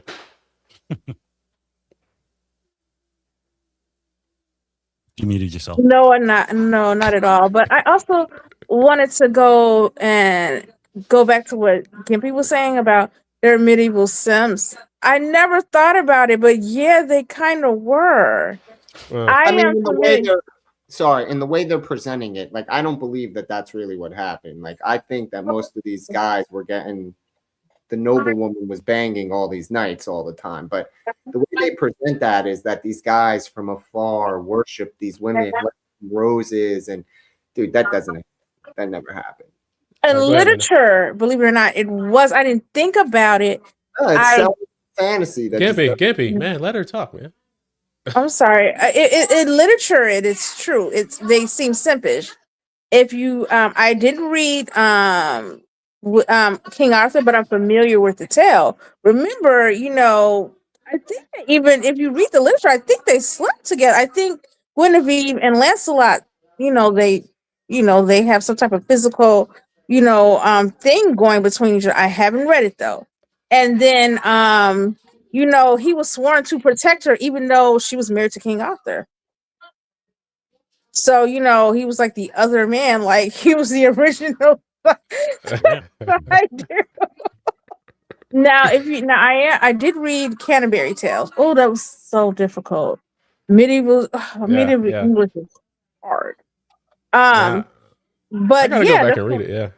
Oh yeah, you read it. Oh, I mean, I read it like growing up, but I got to go back because I done forgot most stuff. I read it. Which one are you guys talking about? The book that you just stated, or the story of King Arthur? Canterbury Tales. It's difficult. I read it in real medieval English in its original text. Yeah, and it's very difficult. You read it too? In 9th grade, sure. Oh my God, that was hard. I was like, what? But yeah, you see the wife of Bath, she talks about what a perfect man was, and she basically describes a simp. She said how a man's supposed to be and good in the bed and well endowed, have money and please her and does whatever she wants. Now, do you agree with that, or how are men supposed to be? No, I am. Oh God, I'm bad. So don't even. I think I'm one of those dreamers. I want somebody really in love with me, and I'm really in love with them. We evenly yoke, and we're gonna be in love to the end of time, and we're gonna grow old and die together. And when you die, I'm gonna still love you. Lena, so you you sound still like living in a fairy tale, huh? Yeah, you sound like love is an emotion, Lena. Yeah, I feel like it's an emotion and an act. It's both. It's also a contract to me. Do you I believe believe love it's a is foundational? contract.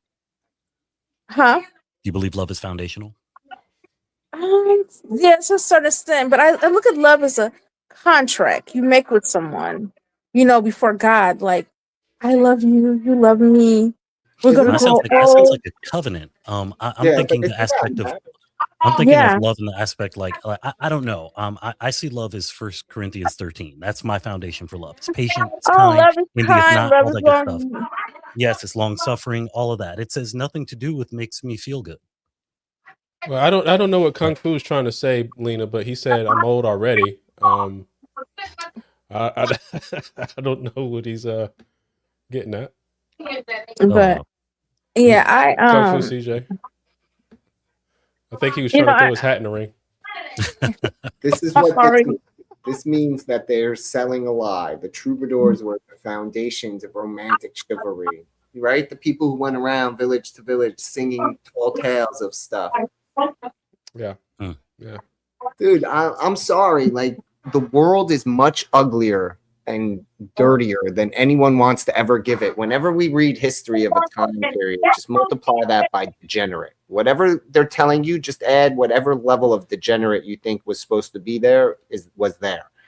Yeah, yeah. Dude, like the way thank you for joining us, Lena. We're gonna have you back on, all right? And make sure you bookmark www.metroconservativemedia.com because it's going live in the morning, all right? Pleasure having you, my dear. But go ahead, Gippy. Dude, I'm just saying, like, they do this all the time. They try and make you remember everything rosy colored. It wasn't, right? Like, everybody talks about the 80s now as if it were like this, especially because of the Stranger Things impact and everything. Like, it was this not insano decade, dude, that was coke filled, like literally coke filled decade. All the way. I do think that is something that we often forget, that there is nothing new under the sun, right? I mean, like everything flows in cycles, and even me, I have to remember that sometimes. Like, this stuff's nothing new. Like, even when I'm bringing up these issues of communism, which there is a stated goal, they didn't invent the tricks of or the tools they're using in the tool bag, right? So I think it's important to even remember that, because one thing, if you want to destroy any community, right, you take out men, right? You destroy families, or you find ways to weaken the order, right, of family. So where men are the leaders of the family, you try to find a way to break that up. And again, these oftentimes are things about power and control and, subversion. But, I do focus on, communism, because I see how that is trying to destroy America. But, these tools that are being used are not anything that communism or communists or Karl Marx or Engels or Frankfurt School, any of them invented. They're just, things that they're using. Go ahead, guys. Yana Pom, Western women claim to be equal or even stronger than men, and that's when chivalry ended. I agree 100%. Feminism killed chivalry. William Graves, I don't help me out. I'm trying to understand what you're trying to say. Why women has fine or attractive dressing action is showing she behaves. I think he means how they understand. dress, like if they dress slutty versus like classy. I mean, that's how I'm taking that. It's like, okay, that's the action showing how she behaves. Okay, yeah, that is how she dresses, right? Like a girl who dresses like a prostitute, you expect to act like a prostitute. Well, hey, you know what? Hey, I say it all the time. And myself and Shelly E one night on I think it was Pop a long time ago. I said, if you walk outside wearing a police officer's uniform, expect to be someone to ask you for help. So, but question about what you said earlier. The whole aspect of. So, do you guys open doors for other women? Wife? For outside of your wife? It depends. I mean, I don't know if you remember the first example or the first scenario. Like, if I'm at work, man, or in a corporate situation, I'm like, no. Hell no.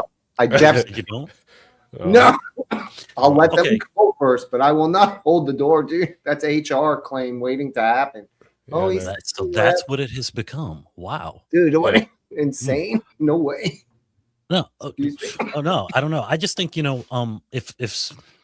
you're doing something new for somebody, it's for one of two reasons. It's you're asking for absolutely nothing in return. You're just doing it for them, or you're trying to teach them something, or you're trying to do both. I remember walking into a 7-Eleven looking at my phone, or walking up to a 7-Eleven door looking at my phone because I was doing something, and there was a young lady in front of me, and she opened the door and she walked in and held the door for me, and I put my hand out because I was finished reading something. I put it out, and then I walked in, and as I was reading, she goes, "Well, thank you." She was like, "I should never open the door for your ass," right?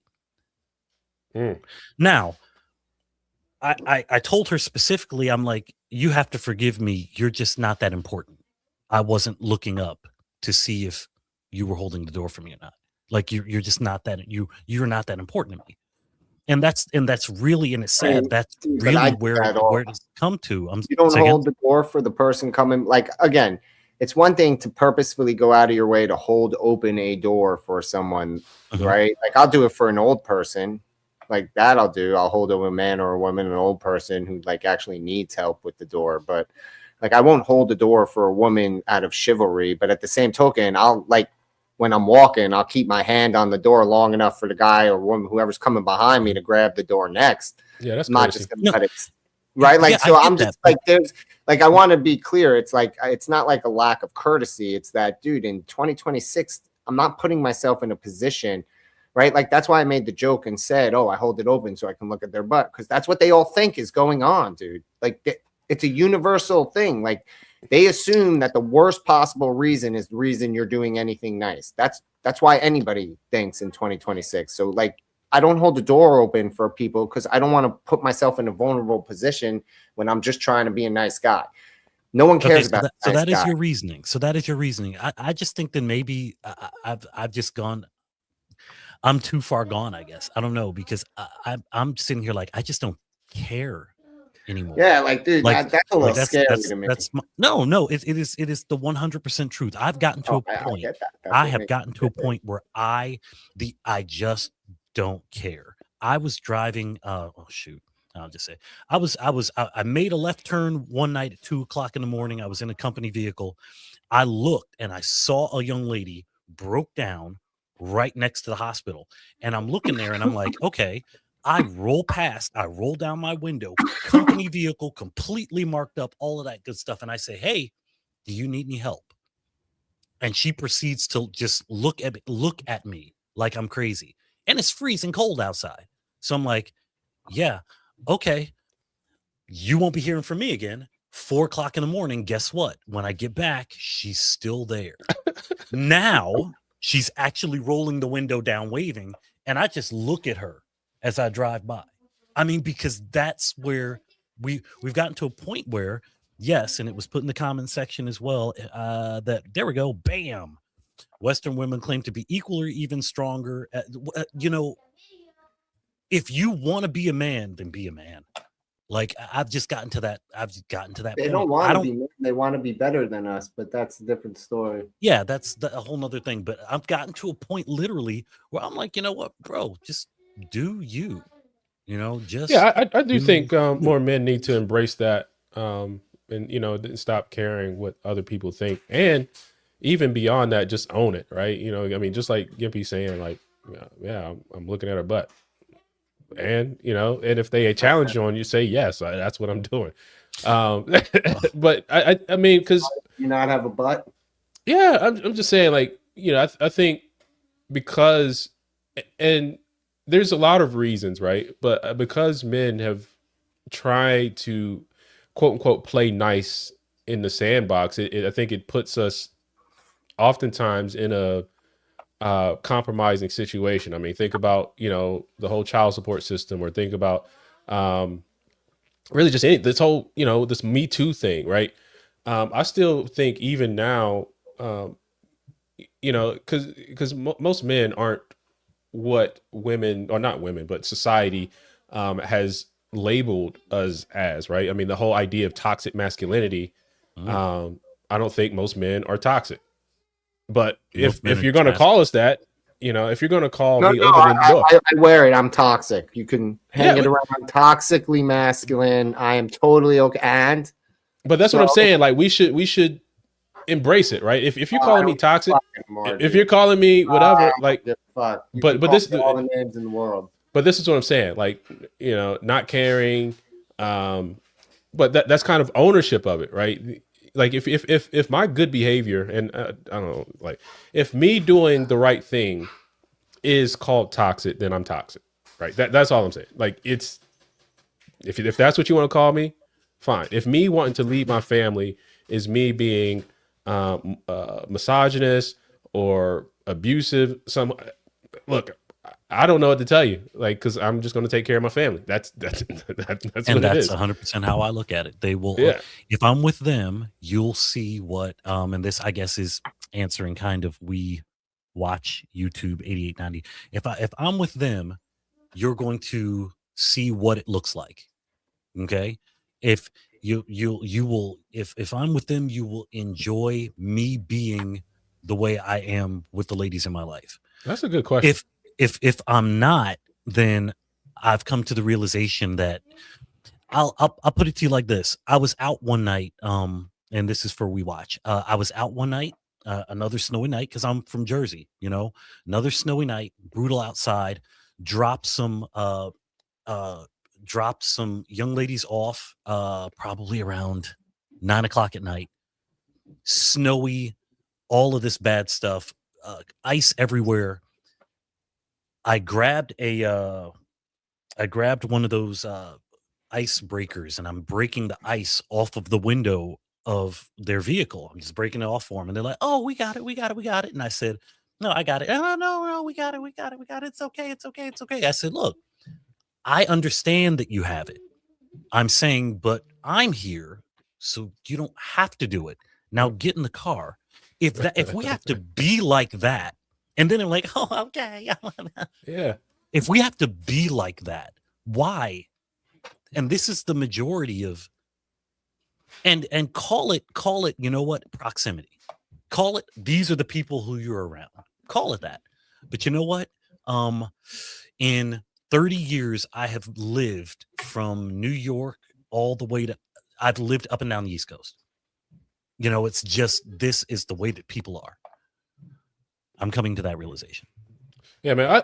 I thought this was a good question. Are you punishing good women by treating all of us like liberal women? And that is a good way of phrasing it, because I think that's why it's important to not care, especially if you're a decent person. I mean, I know, Gimpy, you're embracing the bad guy and like you're a bad guy, but to the YouTube universe, Gimpy is a decent dude. A lot of these people, man. Yeah, whatever, bro. But dude, but how do I know she's a good one? Not that I'm saying she's not. We don't. It doesn't matter. She's a good woman. Why should I bother even trying? It does. That's what I'm saying. It doesn't matter. High for me to end up with charges. Versus, so are you saying that you treating all of them like, because there was a comment that was put in earlier that said something very interesting. Honestly, but that's, a comment that was put in earlier said, I never have to worry about, and it's somewhere up there, I go out and men always open the door for me, because her thing is, I act like a woman. So because I act like a woman, people treat me like one. Men act like men around me. The risk is so high that if a guy tries to help a woman out, there's such a high risk, thanks to me too, that there's problem. I'm sorry, no. I'm just saying, then we watch YouTube. There's the answer to your question.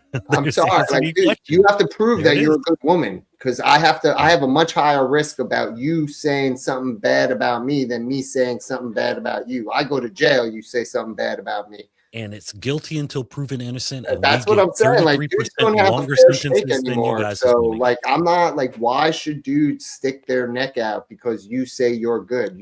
All of them say they're good till they next day they're fucking calling the cops on you for shit you never did. And how many times have we seen that now at every level, from celebrities down to the most ordinary person? We have seen women use the system to punish men with lies, honestly, with just straight lying.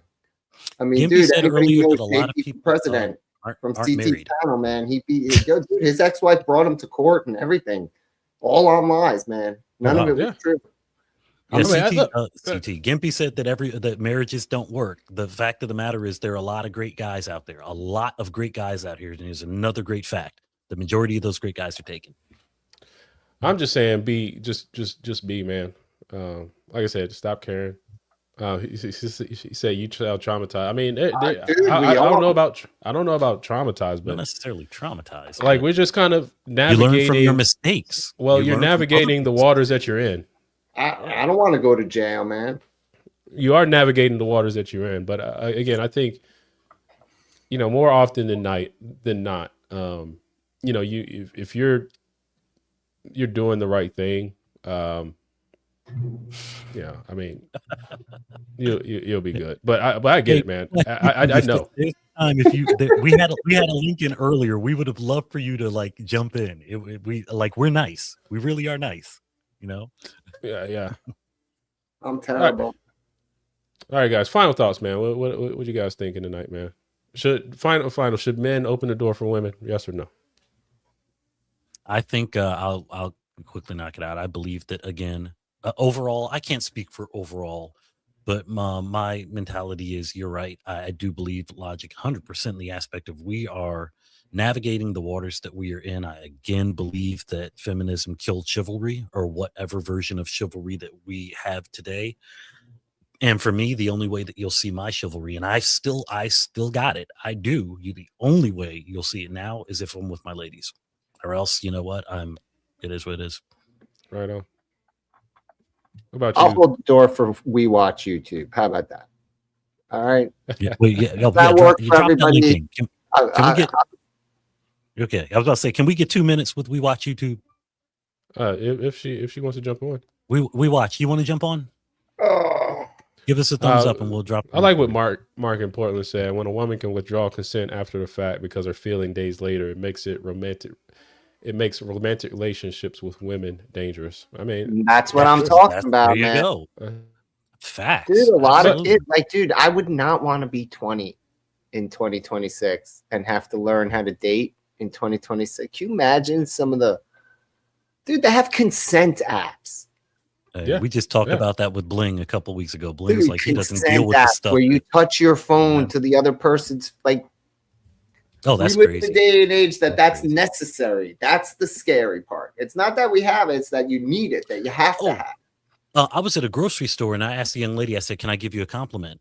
And my daughter's used to it. I said, "Because this is a society today in which I have to ask." And she said, "That's really sad." I I'm just like, "It's don't the truth." give compliments. If I feel I have to ask, I just don't give the compliment. Yeah, if I can't just give it, I just walk away from it. Thanks, I'll pass. Like, yeah, LJ said it. No sex before marriage. that'll improve things. That's how you fix the problem. Yep. Yeah, I don't know you fix agreed. it, but it'll 100%. improve things. It will improve it. And people understand the whole aspect of back in the day. There was a lot that came along with not, that whole virgin's reward thing was real. But do you know that when women got married to specific men, they gave dowries as well?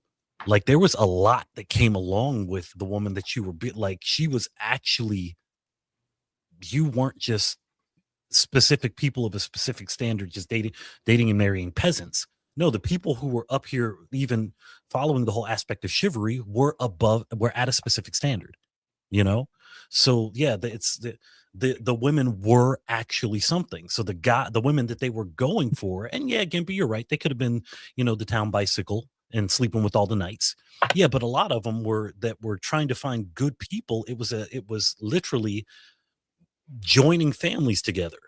And it was, I need to find if this guy's any good, and the girl that I need to, that's going to marry my son has to be of good standing and good stock. That's why we're all the time telling our daughters, yes, I promise you, I will help you find your husband. I will. I promise you. But you know what else I promise? I won't put out a trash young lady into society. I won't. And there are some things that are old school that just haven't changed and don't need to change. But we're in a society today in which we watch YouTube. What's going on? Hold on. Let me switch this up for you so I can at least see your. No, she's here with There we go. Hey guys, can y'all hear me okay? Yep. Yes. Good evening. All right, great. Well, I just wanted to drop by and see what you guys were up to. So I came in late, but the topic was chivalry. Am I understanding that? Yeah. So should men hold the door open for women? So why are we considering that chivalry? Because today that's part of what chivalry. I mean, it changed. It has changed over the years, but that's part of what it is today. Okay. In some places, like I said, in the South, that's just common courtesy. Everybody does that for everybody. So it wouldn't in our area be considered chivalry. However, there is a song. What is the name of that song? Everybody was doing reactions to it, and I studied it because I do music. So I studied those reactions, but it was a song about a man that picked up a woman on the side of the road and ended up finding out that she had been beaten by her husband. And the song tells that he goes back and he basically kills the guy and goes to prison for the woman. And if you want to study, I'll have to find the name of the song for you guys, but if you want to study reactions to chivalry, that was so telling to see the difference between white male reactions to it and black male reactions. It was very, very telling. So what did you see in those what did you different find reactions? Out? That's great. The black males were more aligned to, that's not my woman. She's not a part of my family. I'm not going to stop and help her. I see she's on the side of the road. She's bloody. She's beat up. It's her problem, and move on. And even in the reactions where two black males were talking, they were both encouraging each other. She is not your responsibility. Get out of the way. White men, especially Southern white men, were more like, yeah, that's what he should have done. Good for him. And they were far more willing to stop the car and to pursue being her hero. And I'm wondering, and I think hero is a proper word, is that chivalry to a woman is a man being a hero. And so, what do y'all think about looking at it through that lens? Logic, you want to take a stab, or do you want me to go? No, go ahead, man. Go ahead. So let's talk about what you were just talking about. That's there's a huge cultural difference. Okay. Agreed. A very huge cultural difference. And I always say that we culturally were raised by a culture of women that were not raised to respect the men of their culture. Tommy Loren 2 years ago, bring this up all the time. Gosh, I keep saying, Tommy Loren a couple of years ago jumped onto Instagram and said, if you want to date myself and the women that I'm with, you're going to have to act like better men. Blonde hair, blue-eyed young lady. All right. 2 days later, she jumped back on Instagram and goes, my sincerest apologies. I have to allow me to clarify what I was saying. I am not. Why? Because the men of her culture held her accountable. They were like, how dare you say this about us? Don't you understand that blah, blah, blah? That does not happen in our culture. That's not allowed in our culture. That's the sacred cow of the Black culture is the women. So it's still taboo today. So because of that, it's really men. If men felt that they could be a specific way, if they felt that they could just lead without having to deal with the aspect of Black girl magic, and without having to deal with the aspect of everything that comes along with that, I believe they possibly could. But I also believe that, you know what, if women would act like women, men would act like men. If a young lady runs up screaming and crying in the hood of the hood, all right, screaming and crying, saying, oh my God, he's about to hurt me, whichever man she runs up to will be like, holy cow, because she's acting like a woman, because she's feminine, he is allowed to be masculine. But I don't know, man. So hold on. I'm gonna push back, not push back, but no, just to give a little culture. I mean, at least what I've seen culturally from that. And since you brought it up, we watch YouTube. Sure. The woman on the side of the road. Generally, this is the first thought in a Black person's head. Black Americans, Black man particularly. What's the scheme? What's the scam? Setup. Yeah, what's the setup? Because a woman on the side of the road, bloody, it could be ketchup, could be something. Because the thought process, and sadly this is culturally, like who's out to get me? Who's behind the car? Who's going to jump out and get me as a result of attempting to help this person? I remember I was driving in Baltimore. This was a long time ago because I grew up in South Carolina. So this was probably when I was 19, 20 years old. And I was driving down the highway, I-83, and a car spun out, and I saw it happen. So I pulled over, and it's like, just trying to help the person. I was going to my girlfriend's house at the time, and of course I ended up late, and I was telling her what happened. I was like, so someone spun out, just making sure that was okay. I called the cops and just make sure they were good. Right. She was like, yeah, we don't do that. We don't do that because if, you don't know what that person was doing. You don't know what that person would say. And even to the point now, and this actually maybe cross-cultural lines, because those times where you try to help someone get out of a car in a car accident or a car wreck or something like that, and you ended up hurting them further, or maybe not doing it the right way, or you're not a licensed paramedic or authority, they will sue you, right? They will sue you for helping out now.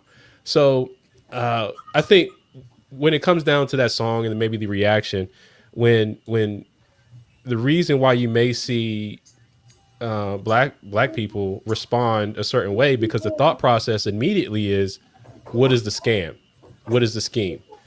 And maybe other cultures will be like, well, how can I help this person? Or what's really going on? I mean, there's so many jokes about it, right? When when there's danger, something's blowing up, all the black people are running that way, and the white people, what's going on over there, guy? It's like,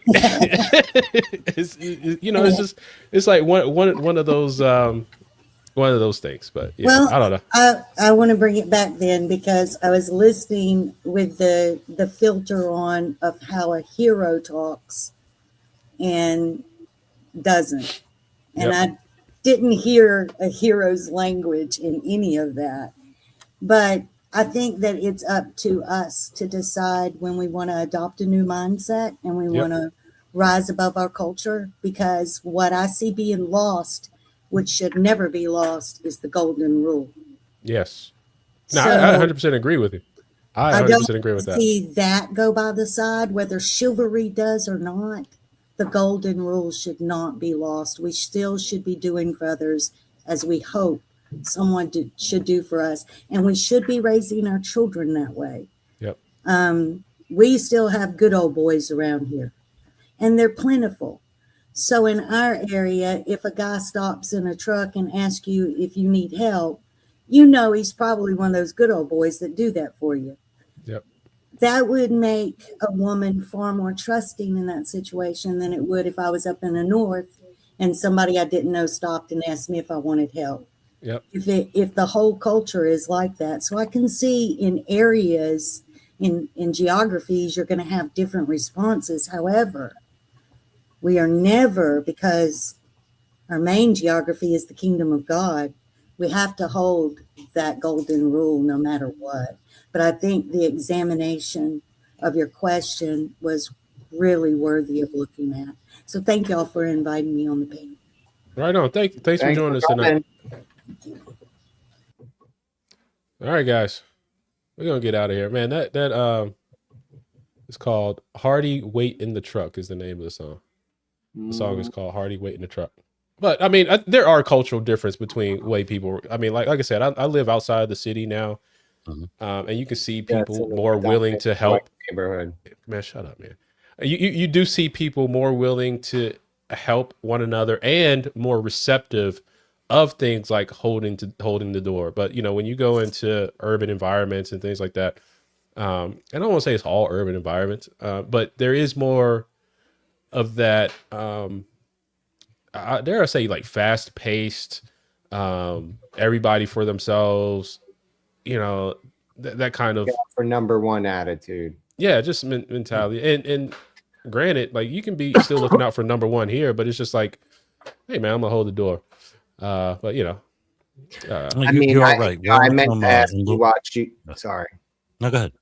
I meant to ask we watch YouTube if there was a third choice for the reaction, and that is speed up and hit the woman on the side of the road. Eliminate all problems. That is so. How many points would be it worth for hitting the woman at full speed on the side of the road? I'm just saying, you solve everyone's problem that way too, and you don't even have to get out of your truck. No, we watch YouTube. I'm telling you, my wife's from Augusta, from Thompson, Georgia. When we go there, it feels like a completely different world. I'm so serious. The people there are just outside. You don't know. Dude, like they're just, hey, how are you today? Nice. It is. They wouldn't survive 5 minutes in New York City. I mean, look it at is this. crazy down there. Father of 5 murdered trying to help an elderly woman that was fighting off 2 teams that were trying to snatch her purse at a grocery store parking lot. One of the punks had a gun. I mean, why you don't help people? I mean, I think no, but the whole aspect of the people, like, how many times have you seen at I think it's at Yana. Yeah, when I told Yana about this. I'm like, how many times have you seen like a news story in which they're in a specific location and then a inside of a store, and then the young lady who's at the store is fighting with the person who's behind the register, and then she's like, oh yeah, well, I'm gonna go get my brother, and then she gets the brother, and then the guy who's behind the register kills the dude. Like, that's the stupid shit that we deal with. You know what I mean? Like, I don't that's just like there. I mean, there was not last year, but the year before last, there was like that happened like 27 times in the United States. Like, that's crazy. Yeah. That's probably that probably happened more times than black men killed by white officers. Yeah, man. You know what I mean? It's crazy. Seriously. All right, guys. I just want you guys to think about it. You know, should men open the door for women? And yeah, we had a little discussion about it today. That's going to be it for us tonight, guys. Make sure you go to www.metroconservativemedia.com. The website launches in 11 hours, 27 minutes, and 34 seconds. I'm really excited for it. And don't forget, you can go to switchwithlogic.com to join the over 2 million shoppers that have already made the switch. Go switch to American-made, family-owned products that really care about you, and not are not subject to these global conglomerates. But again, that does it for us tonight. You can join us on Discord. Make sure you like, share, and subscribe. And also remember, only monkeys litter. We out.